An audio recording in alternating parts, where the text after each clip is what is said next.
conseillère en accessibilité et père expert TSA et TND. Donc par TSA, on entendra trouble du spectre de l'autisme et par TND, trouble du neurodéveloppement. Donc pour une simple précision, le père expert ou père intervenant, c'est une personne en situation de handicap qui partage une expertise autour de ce handicap, autour de ses expériences et du savoir qu'elle a pu acquérir. Donc ce savoir en fait va être un atout pour la personne qui s'exprime en qualité du coup de personne concernée. Et c'est d'ailleurs pour ça, on distingue d'ailleurs aussi le père expert du père aidant par la formation et la professionnalisation du père expert. Moi j'ai suivi un parcours de formation universitaire, notamment sur ces questions. Donc quand on parle d'autisme et d'éducation, on ne pense pas toujours aux dérives pseudo-scientifiques qui peuvent accompagner certaines méthodes. Pourtant, malgré des recommandations claires de la Haute Autorité de Santé, donc de 2012 à aujourd'hui, il y a eu une récente mise à jour, des pratiques alternatives continuent de se développer, souvent basées sur des théories non validées et critiquées par la communauté scientifique. Donc l'une de ces méthodes, sur laquelle on va se pencher un petit peu dans mon raisonnement, s'appelle la méthode des 3 I, donc I pour individuel, I pour intensif et I pour interactif. C'est une méthode qui s'est développée en France au début des années 2000 grâce à une association qui s'appelle AEVE, Autisme en route vers l'école.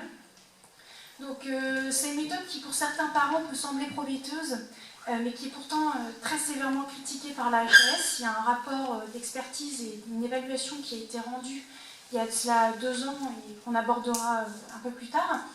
Et en fait, les conclusions sont très claires. C'est une méthode qui n'est pas recommandée pour les enfants autistes en raison, de graves problèmes d'éthique, de manque de crédibilité scientifique et d'absence de preuves d'efficacité. Donc, je sais qu'il y a quelques mots qui ont été donnés sur les TSA. Donc, les TSA, ça veut dire trouble du spectre de l'autisme. C'est un trouble du neurodéveloppement qui affecte le développement du cerveau et qui entraîne des difficultés dans la communication, l'interaction sociale et le comportement. C'est un trouble qui va se manifester dès la petite enfance, qui va rester tout au long de la vie. On naît autiste, on meurt autiste. Et ça va se caractériser par une assez grande diversité de symptômes, mais on va identifier ce qu'on appelle une dyade, avant c'était une triade, maintenant c'est une dyade, qui sont l'altération de la communication et des interactions sociales et les comportements et intérêts restreints, comportements répétitifs et intérêts restreints. On commence aussi de plus en plus à prendre en compte la sensibilité sensorielle parfois atypique des personnes autistes. En termes d'épidémiologie, c'est assez critiqué, mais on entend souvent parler de 700 000 personnes, dont 100 000 enfants en France, soit 1% de la population française. Et on entend encore beaucoup les chiffres de 4 garçons pour une fille, ce qui est encore assez très critiqué et de moins en moins admis. Donc, par rapport à l'approche historique des TSA, on ne peut pas passer à côté de l'influence de la psychanalyse dans les pratiques envers les personnes autistes. Je pense qu'on a tous un petit passif avec la psychanalyse quand on s'intéresse un peu à la zététique.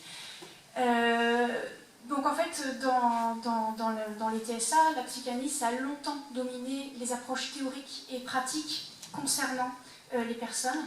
Ça a profondément influencé la compréhension, le diagnostic et la prise en charge des troubles et des individus.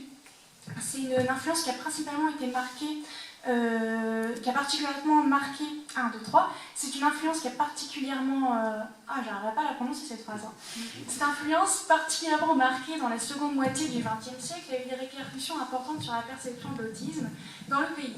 Alors c'est vrai, et notamment avec les travaux de Bruno Bettelheim, qui considérait en fait grossièrement que tout était de la faute en soi des parents, mais plus particulièrement de la mère, avec le concept de la mère réfrigérateur.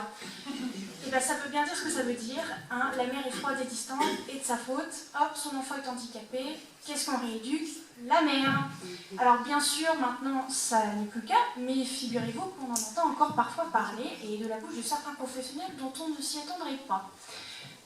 Ensuite, on a vu ça comme une psychose infantile, une forme précoce, une forme de psychose précoce, qui est du coup une approche très distinctes des conceptions neurodéveloppementales qui ont progressivement émergé dans d'autres pays, mais pas en France, parce que du coup on accuse un retard qui est considérable dans la prise en charge, dans la connaissance, même s'il y a des gros plus ces dernières années.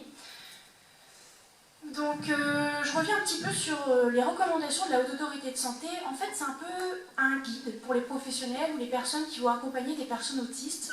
Il n'y en a pas qu'un. Celui qui va nous intéresser le plus, ça va être celui sur la prise en charge des enfants et des adolescents autistes, qui est paru 2012 pour la première et la réactualisation date de 2023. Donc l'AHS a émis ses recommandations qui sont claires et contre les approches psychanalytiques dans la prise en charge de l'autisme et qui est plutôt en faveur d'interventions éducatives, développementales et comportementales. Et ça a marqué un tournant dans la perception et la gestion de l'autisme en France. Et ça a orienté le pays vers des pratiques un peu plus fondées scientifiquement, voire plus fondées scientifiquement. Donc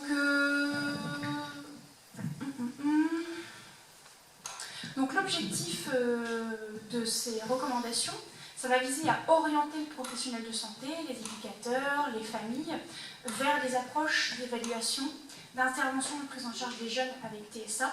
Et c'est des recommandations qui sont basées sur des preuves scientifiques et des expertises multidisciplinaires. On distingue d'ailleurs différents niveaux de preuves scientifiques explicités au début du rapport, qui sont très clairs. Et à chaque fois qu'on va nous présenter une de ces preuves, on va avoir ce niveau de preuve associé. Que ce soit de la parole d'experts, au consensus scientifique, bref. Donc parlons un petit peu de la méthode 3I. Donc la méthode 3I, ça repose, comme je vous l'ai dit, sur 3 principes clés. Donc une immersion complète dans un environnement adapté, des interactions individuelles avec des bénévoles formés et une intensité élevée des séances pour stimuler le développement de l'enfant. Elle se base sur l'idée que l'enfant peut s'ouvrir au monde à travers des jeux répétés et intensifs dans un cadre sécurisant. L'objectif, en fait, c'est de créer une relation de confiance avec un bénévole qui va permettre de stimuler des capacités sociales et cognitives de l'enfant. Alors, je vais vous parler un petit peu de mon expérience avec la méthode 3I. Alors moi, je n'en ai pas été bénéficiaire, mais j'ai pu faire plusieurs observations incognito, dans un premier temps, auprès de familles qui avaient mis en place la méthode 3I à domicile, donc pour diverses raisons, mais bien souvent parce qu'il n'y a pas d'autre moyen pour leur enfant sur le territoire, ou alors ce qu'on leur propose n'est pas adapté. Donc à défaut de garder leur enfant à domicile sans rien faire, il leur a été proposé cette alternative qui vend du rêve. Donc mon expérience en tant que bénévole, dans un premier temps, je l'ai trouvée sur un site internet que tout le monde peut trouver très facilement, qui s'appelle jeveuxaider.gouv. Vous vous rendez sur le site jeveuxaider.gouv, vous rentrez ce que vous cherchez. Moi, je cherchais des interventions pour les enfants, faire des devoirs. Et en fait, je me suis retrouvée ensevelie sous les propositions, je cite un exemple, venez jouer avec Joachim, un enfant de 6 ans et demi, autiste, pour l'aider à sortir de sa bulle. Tous la même phrase, juste le prénom et l'âge qui changent. Donc j'ai été très intéressée, je me suis lancée et j'ai été contactée par l'association AEVE, puis mis en relation avec les parents. On m'explique que je vais venir à la domicile, passer 1h30 avec l'enfant, limiter le plus possible, et je serai filmée, enfermée dans la pièce avec lui. Donc c'était très très bizarre quand on arrive d'emblée, qu'on ne connaît même pas la famille, pas l'enfant, qu'on est mis dans la pièce, c'est très étrange. Et en fait, la captation vidéographique va servir à la psychologue qui chaperonne en fait la famille et l'équipe de bénévoles pour analyser les comportements de l'enfant, pour l'évaluer, pour estimer son âge développemental. Je mets des gros guillemets parce qu'en fait, il n'y a pas de fondement scientifique sur l'évaluation de ces jeunes et de leur évolution en fait. Donc c'est très arbitraire et c'est vraiment à l'appréciation, comme je viendrai juste après, à l'appréciation de ce que les gens vont pouvoir dire, de ce qu'ils ont remarqué, de ce que les parents vont remarquer. Donc il y a pas mal de biais qui peuvent lier à ça.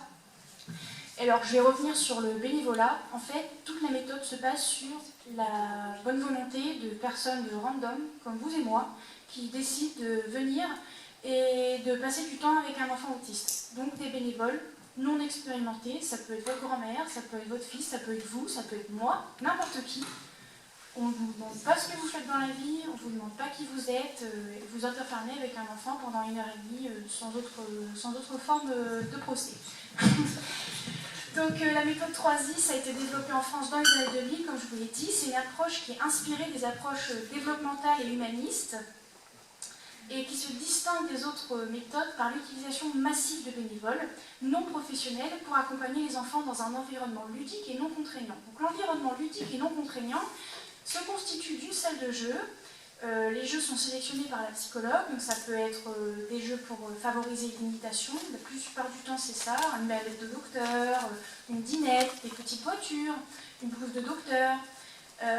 Ou alors, on peut avoir d'autres choses qui vont stimuler l'enfant sensoriellement, qui vont lui faire plaisir, le toboggan, la balançoire ou autre.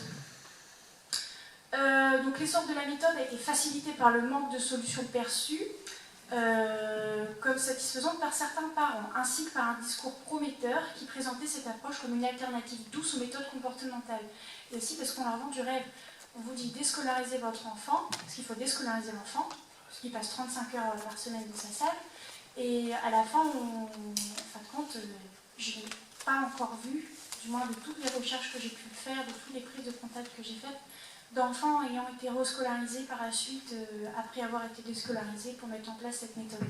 J'avais identifié quelques objectifs d'analyse dans mon travail personnel, donc le fait de comparer avec d'autres méthodes validées scientifiquement, par exemple l'ABA, le PECS, le TEACH, la méthode Denver. Je n'ai pas le temps de m'attarder, mais si jamais ça vous intéresse, on peut en parler après.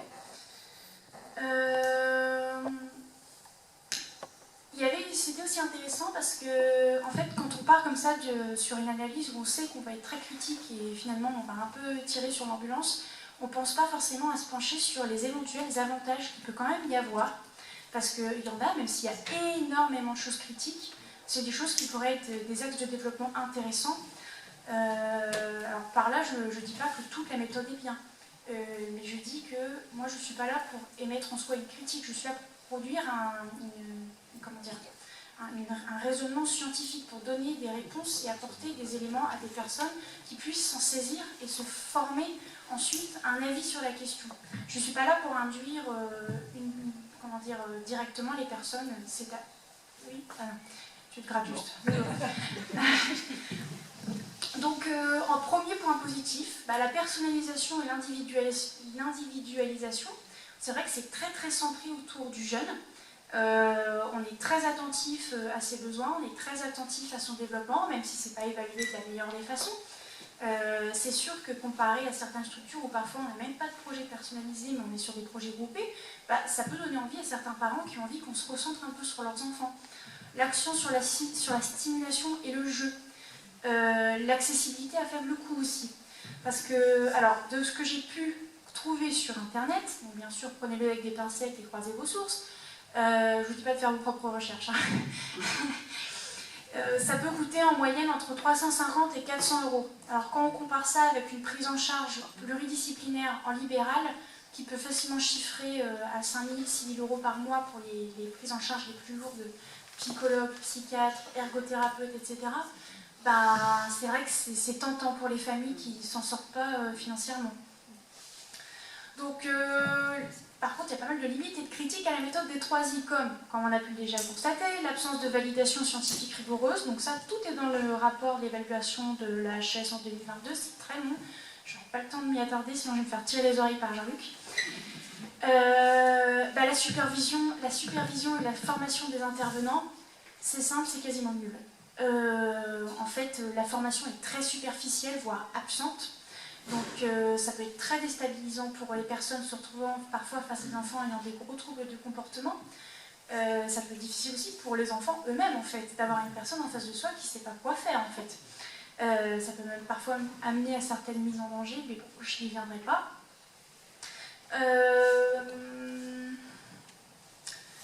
Et surtout, le fait d'avoir différents profils, qui ne sont pas formés, différentes personnes, parce qu'on parle quand même d'équipes de bénévoles qui parfois peuvent attendre les 40 personnes,